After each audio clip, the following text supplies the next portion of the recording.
Salut les investisseurs, j'espère que vous allez bien et bienvenue donc dans cette nouvelle vidéo de portefeuille dividende. Aujourd'hui nous allons voir et analyser ensemble une nouvelle multinationale française puisqu'il s'agit de Schneider Electric. N'hésitez pas à vous abonner, à liker, à partager, let's go, c'est parti! Par la même occasion, pour les gens souhaitant démarrer l'investissement et plus particulièrement dans les actions à dividendes, j'ai mis deux listes, donc la fameuse liste des Dividend King qui sera bientôt mise à jour pour ce début d'année 2024. Donc cette fameuse liste regroupe des sociétés qui sont très peu nombreuses et qui versent des dividendes depuis minimum 50 années consécutivement. Et pareil, donc ici pour la deuxième liste, il s'agit donc des aristocrates dividendes. Là, c'est exactement le même principe, mais pour des sociétés qui versent des dividendes en augmentation depuis minimum 25 années d'affilée. Donc au moment où je tourne la vidéo, le prix du cours de l'action de Schneider Electric est de 177,86 € précisément. Concernant les dernières informations qui pourraient être potentiellement intéressantes, on va remonter en 2018. Donc le groupe Schneider Electric dégage donc à l'époque en 2018 un résultat net de 2,33 milliards d'euros, un EBITDA, c'est-à-dire un excédent brut d'exploitation ajusté à quasiment 4 milliards d'euros, 3,87 précisément, et un chiffre d'affaires en croissance organique de plus de 6,6% à 25,7 milliards d'euros. Donc ça c'est pour le chiffre d'affaires. La bonne santé du groupe est portée par une belle dynamique de croissance de plus 7,7% en Amérique du Nord. En juin 2019, la commission indienne de la concurrence donne à Schneider Electric l'autorisation d'initier une acquisition de l'activité électrique et d'automatisation donc du groupe indien Larsen & Toubro. En février 2020, Schneider Electric annonce donc une nouvelle acquisition, cette fois de RIB Software, une entreprise allemande pour 1,4 milliard d'euros. En avril 2022, Schneider Electric annonce la vente de sa filiale russe à l'équipe de direction locale, induisant donc la dépréciation de ses actifs de 300 millions d'euros.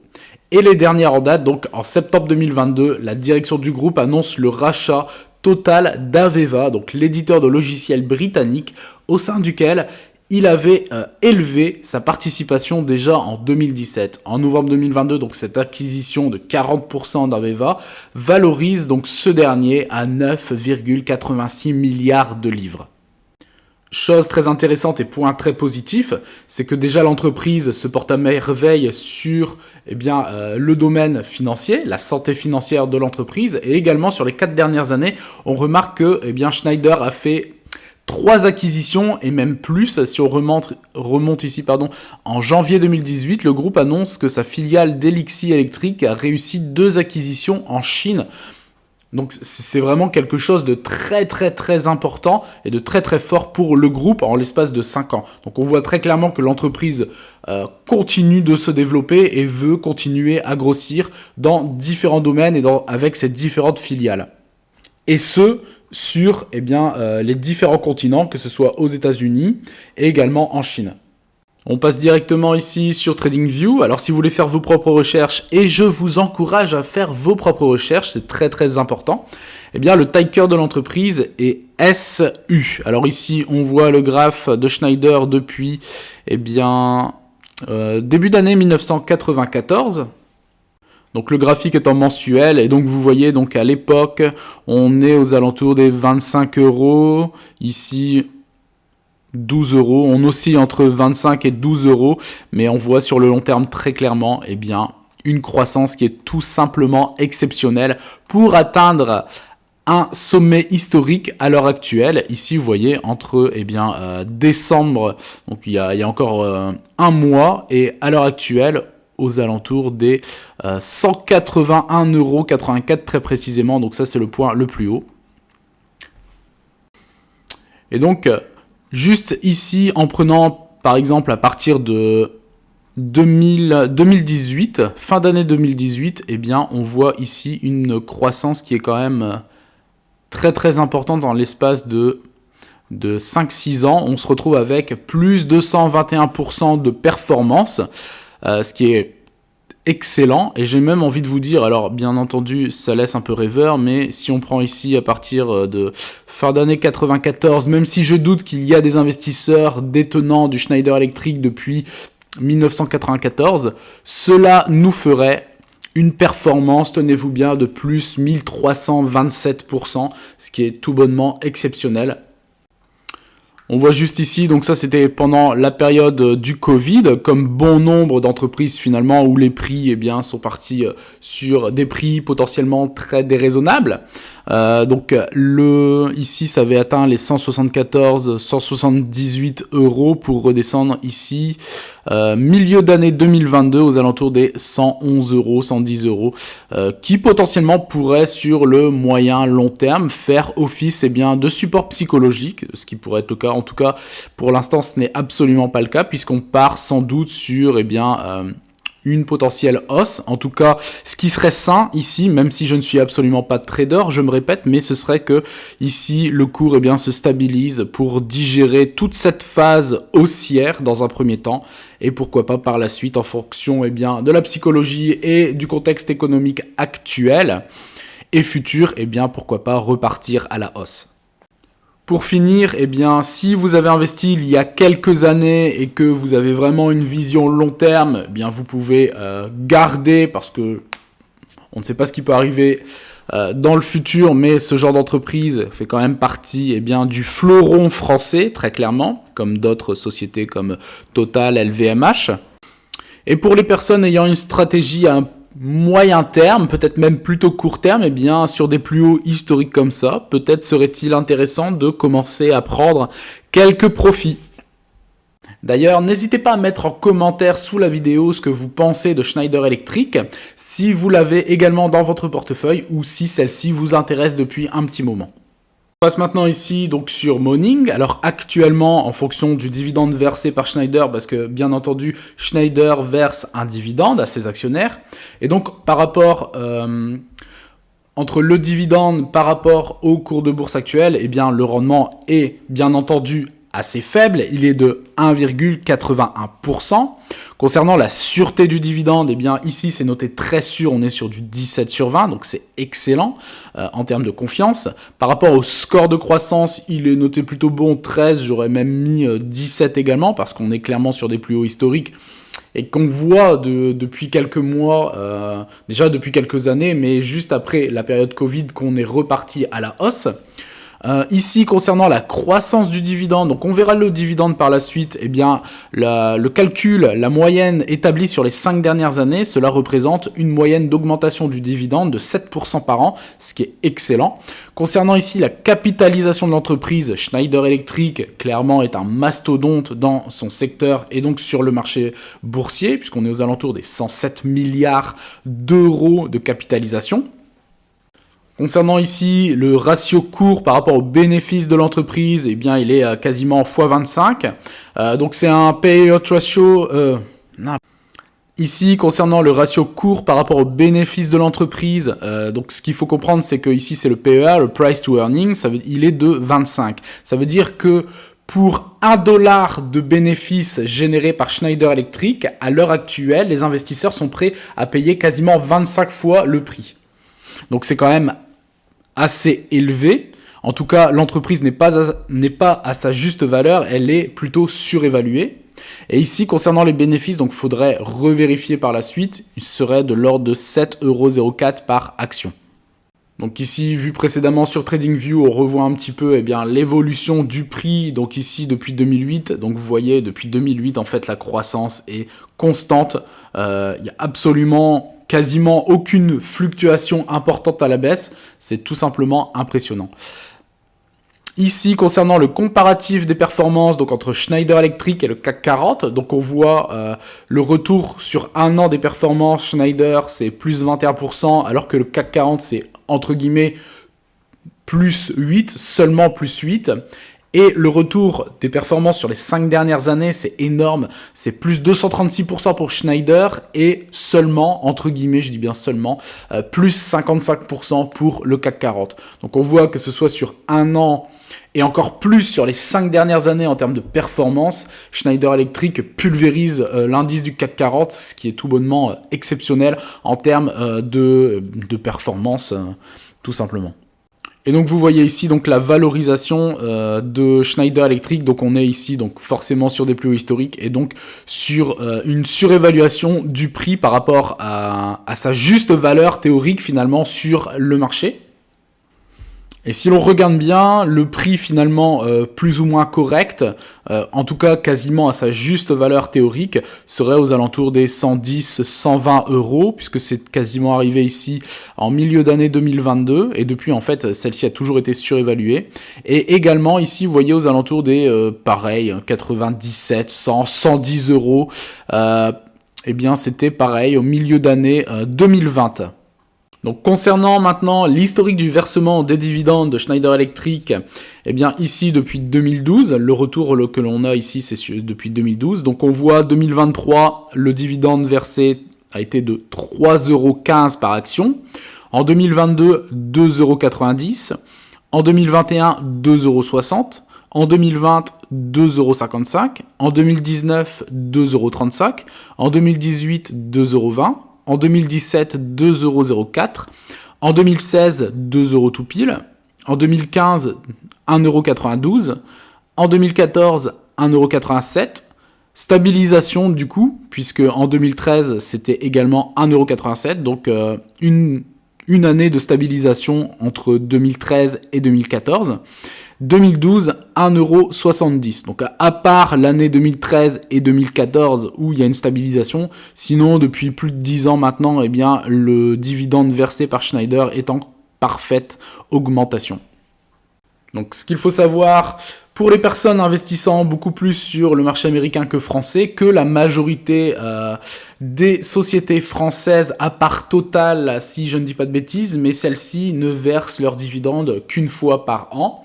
Et donc ici, Schneider Electric n'échappe pas à la règle, donc versement du dividende au mois de mai, comme beaucoup d'entreprises d'ailleurs. N'hésitez pas à mettre en commentaire, mais je pense que c'est la majorité des sociétés, c'est au mois de mai, effectivement, donc une fois par an.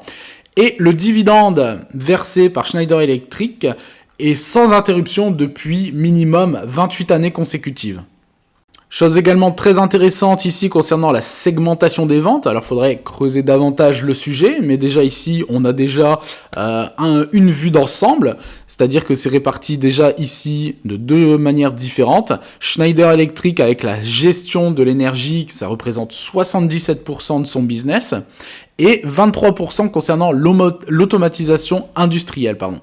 Et ici, du coup, vous voyez, eh bien, les clients, entre guillemets, sont... Donc c'est concernant la segmentation des ventes, 28% pour les États-Unis, l'Europe de l'Ouest 18%, l'Asie-Pacifique 15% des ventes, la Chine 15% également. Donc on voit que la Chine représente quand même un sacré marché, et je pense que ce n'est entre guillemets que le début. Le reste du monde 13%, la France 6% et l'Amérique du Nord 4%. On revient de nouveau ici sur le site officiel de Schneider. Donc ici, pour avoir plus d'informations, le paiement du dividende pour l'exercice 2023, eh bien, ce sera le détachement du coupon, ce sera le 28 mai 2024. Le lendemain, le 29 mai 2024, donc l'arrêt des positions, la date d'arrêt des positions. Et le 30, le lendemain, le surlendemain, du coup, la date de mise en paiement du dividende. Donc ce sera effectif pour ceux ayant eh bien, Schneider Electric dans leur portefeuille, vous serez payé le 30 mai. Et donc vous voyez ici sur Morning, on était resté en 2012 à un versement de 1,87. Eh bien, non, 2011 1,70. Vous voyez, on continue, donc on remonte. 2010 1,60 € et 2009 1,03 €. D'ailleurs, il y a une grosse augmentation entre 2009 et 2010 en termes de versement du dividende. Et vous voyez ici, donc, chose également intéressante, on peut en apprendre davantage finalement sur la politique, c'est également quelque chose de très intéressant, donc sur la politique de versement des dividendes, en tout cas ici donc de Schneider, depuis février 2015, en ligne avec l'objectif de générer une croissance forte du bénéfice par action, le groupe met également en place une politique de dividendes progressifs, sans baisse d'une année sur l'autre, attestant de la confiance du groupe quant à ses perspectives de croissance future. Chose également intéressante et très intéressante et très importante d'ailleurs, le taux de distribution, donc c'est le payout ratio, donc le taux de distribution du dividende, est maintenu environ en moyenne à 50% du résultat net, la base de calcul excluant d'éventuels éléments exceptionnels, bien entendu comme le Covid par exemple, tels que les plus ou moins values de cession et les dépréciations d'actifs. Donc ce qu'on apprend ici, ce qui est très positif, c'est qu'une fois que Schneider a versé les dividendes à ses actionnaires, en termes donc de bénéfices, eh bien il reste encore 50% de cash eh bien, dans les caisses, dans la trésorerie de Schneider pour continuer à se développer, à faire potentiellement des fusions, des acquisitions, de la recherche et développement, de la création de nouveaux produits par exemple. Et ça c'est également très positif pour les investisseurs. Puisque ça veut dire que l'entreprise, sur 2-3 années par exemple, à court ou moyen terme, l'entreprise peut voir venir ce qui va se passer par la suite, et même si une année, elle a des résultats qui sont potentiellement moins bons que les années antérieures, eh bien celle-ci pourrait continuer à augmenter son dividende, puisqu'il lui resterait potentiellement encore 50% de son résultat net. Donc ça montre également que l'entreprise, concernant que ce soit le conseil d'administration et le board en général, eh bien celle-ci est très bien gérée. On passe maintenant ici sur Google Finance. Et du coup, vous voyez, si par exemple vous aviez investi il y a 6 mois en arrière sur Schneider, vous auriez une performance de plus 7,89% sur votre ligne Schneider. Si vous aviez investi il y a à peu près un an, vous seriez à plus 21,3% de performance sur votre ligne Schneider. Sur les 5 dernières années, d'ailleurs, n'hésitez pas à mettre en commentaire si certains d'entre vous qui regardaient cette vidéo ou qui l'écoutaient avaient du Schneider depuis 4-5 ans dans votre portefeuille. Ça pourrait être très intéressant. Ce qui ferait sur les 5 dernières années en termes d'investissement, ça ferait quasiment 200% de performance de Schneider. C'est quand même excellent. Et au max, alors là, on peut rêver. C'est toujours beau de rêver, comme je dis. Ça ferait ici, donc, depuis les années 89-90, on serait à plus 375% de performance. Alors ici, concernant le compte de résultat depuis 2018, donc on voit, alors 2018, l'entreprise avait généré 25,7 milliards d'euros de chiffre d'affaires pour un bénéfice de 2,33 milliards d'euros de bénéfices. En 2019, légère augmentation de quasiment 1,5 milliard, passant à 27,16 milliards d'euros de chiffre d'affaires et un bénéfice qui augmente légèrement de quasiment 100 millions d'euros, passant à 2,41 milliards d'euros de bénéfices. En 2020, on voit une baisse forcément par rapport au Covid, mais une baisse qui finalement est légère en termes de chiffre d'affaires. On revient aux alentours des 25,16 milliards d'euros de chiffre d'affaires et un bénéfice qui baisse de quasiment 300 millions d'euros, mais finalement qui se stabilise quand même, donc aux alentours des 2,13 milliards d'euros de bénéfices.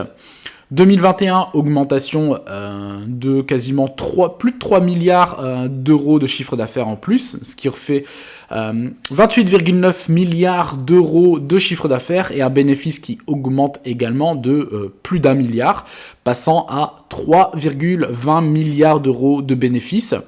Et on continue sur 2022 avec une explosion de quasiment 5 milliards supplémentaires de chiffre d'affaires pour passer à 34,18 milliards d'euros de chiffre d'affaires et un bénéfice en augmentation également de quasiment 200 millions d'euros supplémentaires par rapport à 2021 pour passer à 3,48 milliards d'euros de bénéfices en 2022.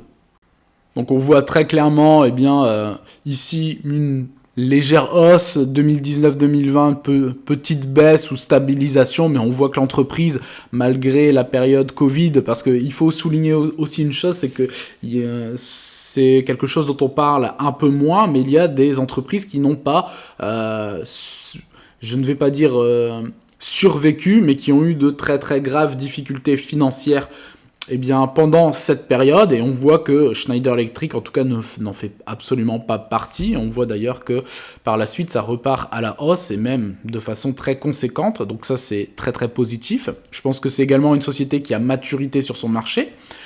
Ici par rapport à 2022, de 2022 par rapport à 2021, c'était une variation du chiffre d'affaires de plus 18%, ce qui est quand même énorme. Par rapport aux charges d'exploitation, pareil, plus 14,36%. Le résultat net, plus 8,52% par rapport à 2021. La marge bénéficiaire, par contre, celle-ci a baissé moins 8,21%, mais on est quand même à un ratio de 2, on est à 2 chiffres, donc 10,17% de marge. Concernant le bénéfice par action, on était bien sur Morning, puisqu'on était à 7,04 €. Ici, on est à 7,11. Donc, c'est très bien. Ce qui nous fait finalement, par rapport à 2021, une augmentation de 15,4, quasiment 16% finalement. L'excédent brut d'exploitation, le EBITDA, également une augmentation de 19,46% par rapport à 2021, ce qui fait 6,38 milliards d'euros.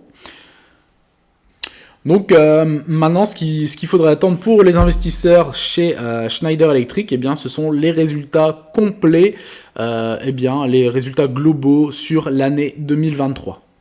Concernant ici le bilan au niveau des actifs et des passifs de l'entreprise, on voit que c'est déjà à vue d'œil au niveau du graphique excellent, puisque les actifs sont toujours plus importants que les passifs, ce qui est très très positif dans le sens où il y a également beaucoup de sociétés cotées en bourse où en fait elles ont énormément de passifs et de dettes, et ce qui les rend de plus en plus dangereuses pour les investisseurs et en termes d'investissement également. Donc là, c'est absolument pas le cas.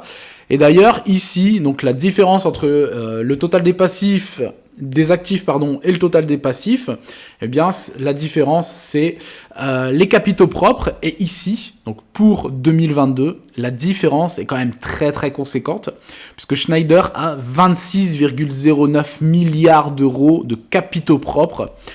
Donc c'est quand même excellent. Et pour finir ici sur quelques news de Schneider, donc Schneider Electric a émis pour 1,3 milliard d'euros d'obligations à 2 tranches. Donc ça c'est tout récent, ça date d'aujourd'hui. Donc l'équipementier électrique Schneider Electric a annoncé jeudi soir avoir réalisé une émission obligatoire en 2 tranches d'un montant total de 1,3 milliard d'euros dans le cadre du programme Euromedium Term Note, d'un montant, donc le premier montant donc de 600 millions d'euros. La première souche obligataire dispose d'une maturité de 7 ans et offre un coupon fixe de 3%, tandis que la seconde souche de 700 millions d'euros présente une maturité de 11 ans et procure un coupon de 3,25%. Et donc la conclusion finalement, c'est que ces 2 transactions permettent finalement au groupe d'allonger la durée moyenne de sa dette et de renforcer donc sa liquidité. Et donc ça c'est également quelque chose de très très positif pour le moyen terme pour l'entreprise. Et pour finir, donc ça ce serait une news plus ou moins importante pour les traders. Pourquoi pas ? Schneider Electric, une consolidation vers les supports est probable. Donc ici, concernant les mouvements et les signaux, après un plus haut à 181, quasiment 182 €, le titre est en train de corriger vers la moyenne mobile 50 jours à 166,19 €. Le comportement des cours sur ce niveau permettra d'envisager la poursuite du mouvement à moyen terme. Les premiers points d'achat ou support court terme sont aux alentours des 168,46 € et 165,26 €. Les résistances sont à 181,27 € et 184,47 €. Donc vous voyez, comme dit précédemment ici par rapport au cours, ce serait par rapport à cette hausse qu'il y a eu justement, comme on l'a vu sur TradingView, sur un nouveau sommet historique par rapport au cours de bourse, l'une des choses importantes serait de commencer à baisser pour pouvoir consolider et digérer cette hausse pour par la suite repartir à la hausse après avoir stabilisé. Voilà, j'espère que cette vidéo vous aura plu. N'hésitez pas à vous abonner, à liker, à partager et je vous dis à très bientôt pour une prochaine vidéo. Ciao!